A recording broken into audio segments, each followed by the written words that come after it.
when I was removed in the morning and told to sit down, naked as I was born, a very beautiful lady came with a panga in her hand, asked me whether I'd been circumcised. And big person like you have not been, sit properly, I want to circumcise you today with this. Say, use that in chopping off my head. So she just came with high heels, stepped on my manhood. Yes, sit properly. Niliketi kwa hii cell kuanzia tarehe 25 mwezi wa 9 mpaka tarehe 8 mwezi wa 12 mwaka wa 1986. For the days that I stayed in Nyayo torture chambers, when I was arrested from the offices where I was working, where I had served only for 3 months while I was still under probation, they came and picked me from there, took me to Kileleshwa, stayed there till 6:30 in the evening from where I was removed, put in a Land Rover, blindfolded, made to lie on my back, where I was driven for time on end, round and round for hours. Finally, I ended up where I was put in a cell. And in that cell, on the first day, it was a cell which had no air, no breathing, nothing. It forced me to go on my tummy to try and grasp a bit of air from under the door. And then I slept there until the following day when I was removed, put in a lift, blindfolded again, taken to the last floor of the building, where I appeared before a panel of 9 people who started throwing questions for me to tell them why I was taken there. Said, I don't know. But then it was until they removed me from there, put me in a Land Rover again, I was driven to my house, Nuru Estate. While we were still on the way, they told me to stand, sit up, and tell them where I was exactly. I said, then show us the direction to your house. I showed them, they drove me up to that place where they went and ransacked, turned everything upside down. Took whatever they were to take, some books, plus my passport and ID. Then I was brought back, taken back to that cell, torture chambers up there. Questions started. But anyway, the sessions of torture, when days came that we could not agree and I was ordered to take my chair at a certain corner, remove my jacket, put there, shirt put there, trouser, innerwear, put there, then come into the center, start doing press-ups. I did it without knowing that it was me who was supposed to be counting as I do the press-ups. About 10 times, and then I was told, stop it. Start counting. I counted until when I reached the 50th, I was completely breathless. I couldn't breathe. As I lay down on my tummy, I was told to lie prostrate on a cruciform posture with my hands spread on the floor, put my legs at 45 degrees up and maintain there. Somebody stands on your right hand and another one standing on your left hand so that you cannot use your hands to support your legs up. The moment they saw it was coming up, they took a table chair which was sit on the floor. It got broken. Then 4 people, each one of them got a piece. When I was asked, have I ever been beaten with mob justice? I said, no. Today you will face it. So it was the beating as I tried to maintain my foot there, stopped a bit, told me, come up, put your one finger down, start going round. You go clockwise, anti-clockwise, clockwise, anti-clockwise, until you start feeling dizzy. You go down again. Now it's when you lie and they want to do the work on you. So that happened to me first time, second time, third time, fourth time. When I agreed and I said, whatever you want, write it down and I will sign. and you get what they said. No, you have to say everything from your mouth. And it was said. The most humiliating part of it was that after I'd been beaten and I'd put in water, when I was removed in the morning and told to sit down, naked as I was born, a very beautiful lady came with a panga in her hand, asked me whether I'd been circumcised. And big person like you have not been, sit properly, I want to circumcise you today with this. Say, use that in chopping off my head. So she just came with high heels, stepped on my manhood. Yeah, sit properly. Very humiliating. Very. You get annoyed, there is nothing you can do. Then they work on you. Finally, you are blindfolded again and taken back to that cell. And when you are blindfolded and taken there, for the 4 days and nights that you are going to sleep there, no breakfast, no lunch, no supper. At the end of it, you leave when you cannot even see. Vision is blotted. So it went on like that until when you are removed from it, you are taken into a cell which is dry. You sleep there only one night. Chawa imejaa kwa nywele, kesho ukiamka nywele yako inakuwa nyeupe, nafikiri ni gray hair, kumbe ni mayai ya chawa. Hiyo chawa inakuuma kila mahali. In that cell, when you remove one and you kill, you are told you are interfering with the soldier, you are killing a soldier, you are going to pay for it. So it was humiliating up to the 78th day when I was removed, taken to traffic headquarters. I stayed there for a whole day for the cautionary statement, where they tell you the statement you give can be used in a court of law against you. Until 6:30 in the evening, when I was removed and taken to court, I found Chunga there with the notorious Opio on the corridor. Taken there, all that Chunga was to tell Bush was that this man before you, Your Honor, in a similar kind of involvement in 1971, he was detained, taken to court, charged and jailed for 8 years with hard labor incommunicado. No sooner had he come out than he engaged in these things again. So consider him for maximum 17 years. It was after my mitigation that the magistrate says that my mitigation maybe helped me. He will consider me and sympathize with me. So the court has sympathized with you. I sentence you for 6 years imprisonment. So that was the end. I went and I served it. I'm still alive. Thank you.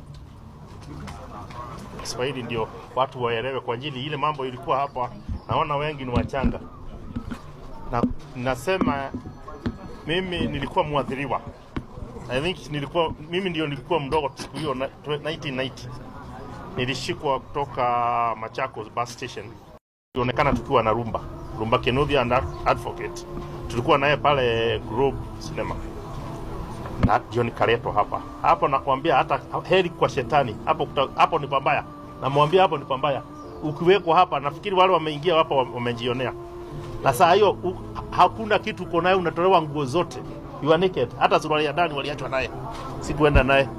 Waliachwa naye hapa. Na ile mateso yuko na kupigwa huku. Nilikula siku ya samba. Siku ya samba ndio nilikula. Nilikuwa naulizwa pale tumeficha bunduki na Koigi wa Mwele, ambaye Koigi hata wa leo I have never met with Koigi, sijamuona hata simjui, lakini nilikuwa nimeshikwa ati kwamba tunataka kupindua serikali tukiwa na Koigi. Siku ile sijui Koigi alishikwa Buruburu, sijui wapi. Siku hiyo ndio nilishikwa. Alafu ile mateso ilikuwa hapa, ukiwekwa huku hata ni Mungu tu ndio alitusamehe wengine. Unasikia kwa wengine hata walitochwa hata kuzaa weza, lakini kwangu ni afadhali nilipotoka nilizaa mtoto mmoja. Ningekuja naye, lakini now she is at University of Nairobi. She is performing law. Na kwambia ile mateso iko hapa, heri kwa shetani. Heri kwa shetani kuliko hapa. Kwa ajili unaletoa maji, wametoa vitu nyingi huko. Hizo mapipe zenye zilikuwa zinaleta maji. Maji ilikuwa inakufika hapa. alafu wanakuletea, unaambia uende kwa bafu, unatezwa psychologically, mentally na body wise. Hakuna pale uko unatezwi. Alafu wanakuletea wakina mama, nafikiri I think those people were CID hawa akina mama, wanawake wakubwa hivi wako uji, hata wao wanaanza kukusearch. Unasikia momentum, wanatoroka, wanakuacha, unateswa. Na hata mochari, mimi nilipelekwa mochari, I was taken to city mochari, nililala huko kama siku tatu. Unapelekwa jioni, alafu unachukuliwa asubuhi, wanaenda wanakupeleka huko, wanakuambia hebu tuwekee, wanaambia huyo mtu wa mochari, hebu tuwekee hii maiti. Unajua sasa hiyo ukitoka huko umepigwa, unafahamu. Sasa ukipelekwa huko mochari, unajua wewe unawekera, ukiamka sasa ile ulikuwa na tesa mtu kama, unajua kulala huwezi lala. Sasa ile wanakutoa kwa hiyo maji, wanakuweka vizuri, unasikia kausigisi kidogo. Ukisikiza kausigisi kidogo, wanakuweka kwa ngali, wanakupeleka mochari, unalala huko. Ukiamka asubuhi unakuta maiti.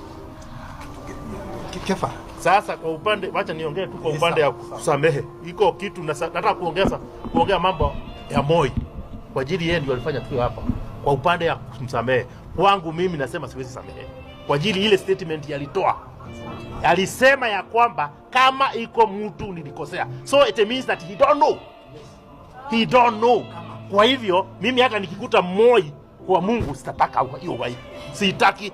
Kama nikimkuta kwa Mungu sitaki hiyo uhai. Kama yeye alikataa kusema, kama anajua, alisema kama iko mtu, hiyo ni Kiswahili sanifu wenye wamesoma kweli, kama nilikosea.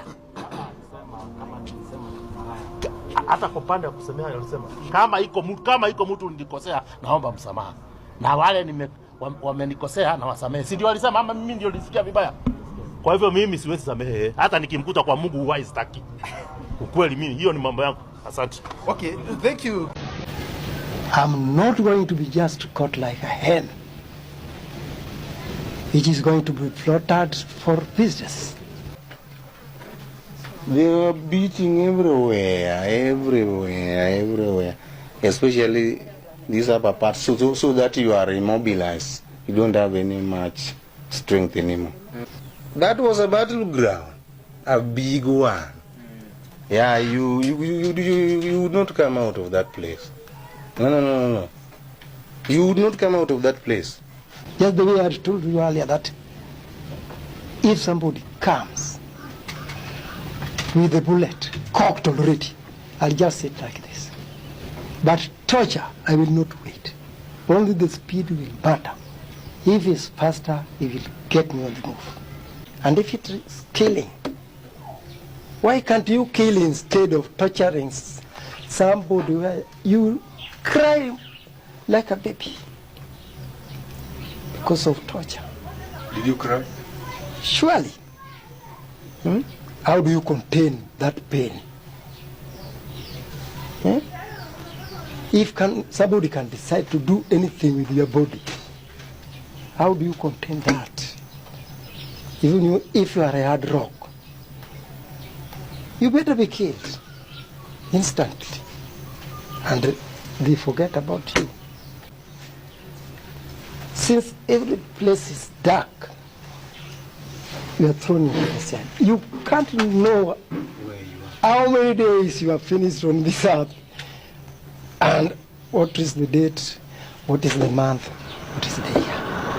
And in this room, actually, it was something which had been arranged, because already there was a panel of about 9 officers seated, and my chair was just like that one. So I was naked, brought before these people, taken to the seat, then my eyes were loosened. There was a Kikuyu man who was a chain smoker, told me, okay, today you're going to meet the bombing of Hiroshima and Nagasaki. They brought those legs of the chairs, the broken timber, and Opio, as usual, took his stick, folded his sleeves, and he started. Opio beat me until he was sweating like nobody's business. That's the time when they were seeing one of my toenails, which was removed during the days when I was playing football. They asked me, what happened to this one? You have been a man who has been violent by nature. I said, that is up to you. I don't know. You are telling me.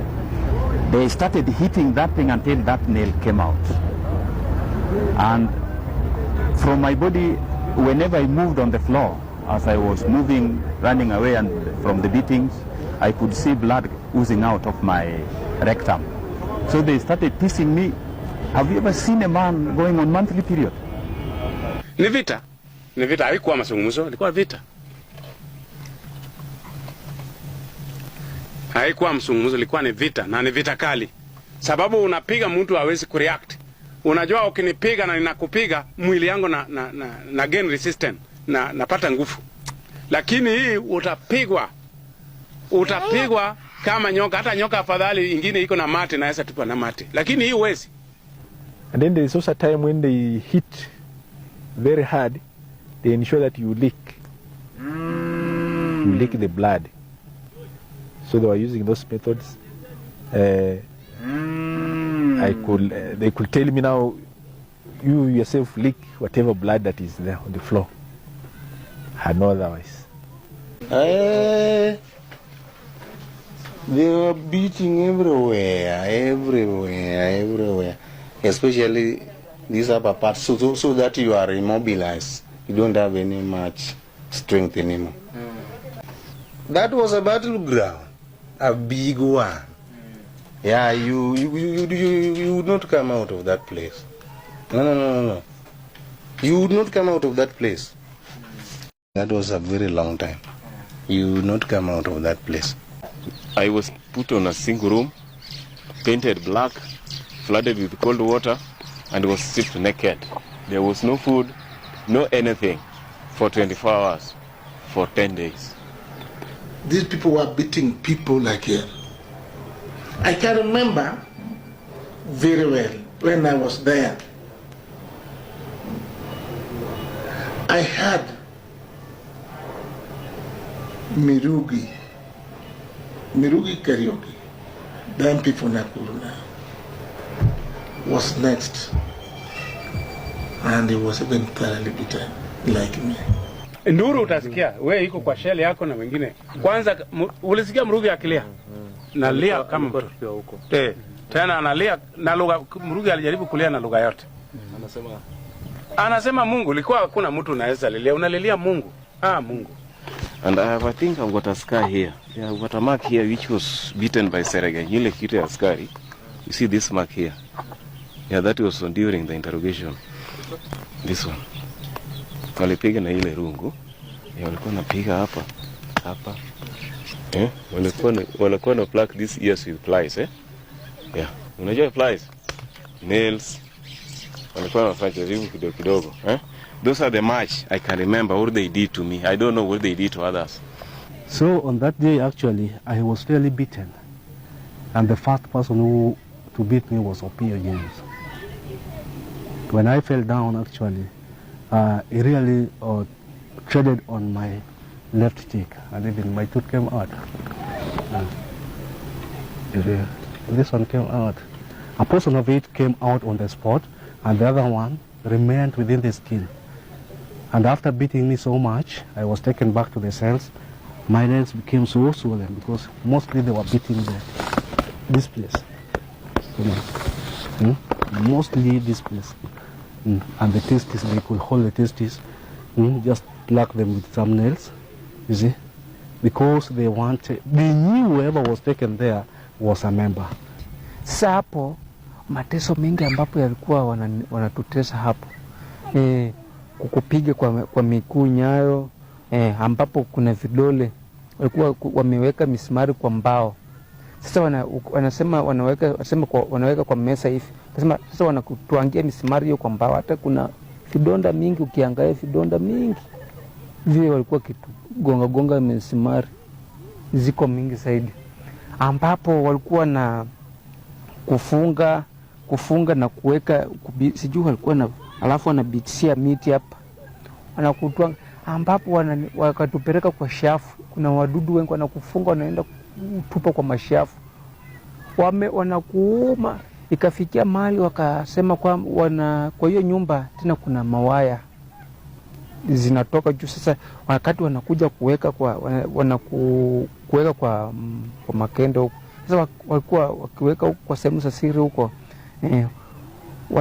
yani kama wanaenda kuweka, sasa najaribu kufunga macho, hata sitaki kuangalia. Wakifinya kama sekendi 2-3 hivi wanakuachia, unaona umepoteza hamu, hata pofu tu unaamka unajikuta pofu. Akili yao ni kufanya pressure up wakati unachoka, sababu utachoka. Wakati unachoka, hapo ndipo wanakupata. Kwani vita, nani vita kali ya kupiga mtu ambaye apigani na wewe. My case was a special one. Hakuna mtu alijua nimeshikwa. Hata sasa angenifuata. Unajua, imagine nimeshikiwa Busia, Baraba, Busia, Nairobi. Familia iko nyumbani na watu wetu. Lakini angopa hapa juu, about 25 kilometers from here. Ni hapa juu ya mlima tu. Sasa hakuna mtu anajua pale niko. Nikaona sasa, kwa sababu nilikuwa nimesoma magazeti, nikasikia vile watu wamefunga fungwa na Mwakenya, vile watu wamekufia huko akina Karanja sijui nani. Nikajua sasa hapa hata mimi nitaenda namna hiyo.